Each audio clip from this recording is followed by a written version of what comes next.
Përballja mes Shqipërisë dhe Serbisë, e cila përfundoi pa gola në kuadër të grupit K të kualifikuesve për kampionatin botëror në futboll, nuk solli vetëm tension brenda fushës, por edhe i hom të fortë në rrjetet sociale dhe në opinionin publik në Ballkan.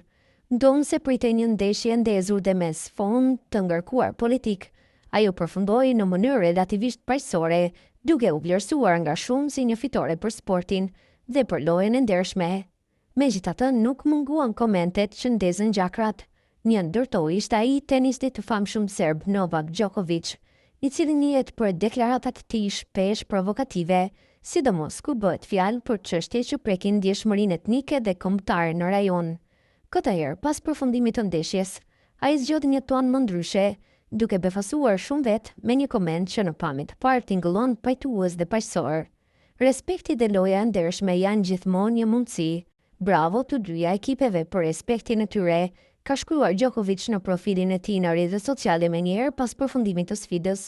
Kjo deklaratë që në sipërfaqe tingëllon si një mesazh paqeje, ka shkaktuar reagime të ndryshme në Ballkan.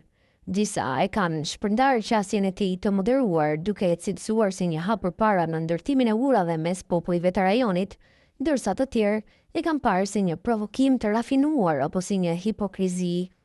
Media bosnjake Sport shkruar me ironi, Ballkani po gumëzhon për deklaratën e Novak Djokovic pas përplasjes Shqipëri-Serbi. Ai tregoi se çfarë zotërie është, duke përdorur një ton të qartë sarkastik.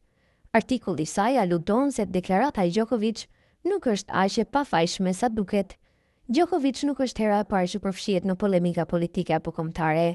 Ai ka bërë më parë komente për Kosovën dhe çështje të tjera të ndjeshme që kanë ngjallur debate në opinionin publik rajonal. Pikërisht për këtë arsye shumë njerëz i shikojnë fjalët e tij të fundit me dyshim, duke menduar se prapë tyre qëndron një mesazh i nënkuptuar ose një përpjekje për të larë imazhin e tij në arenën ndërkombëtare.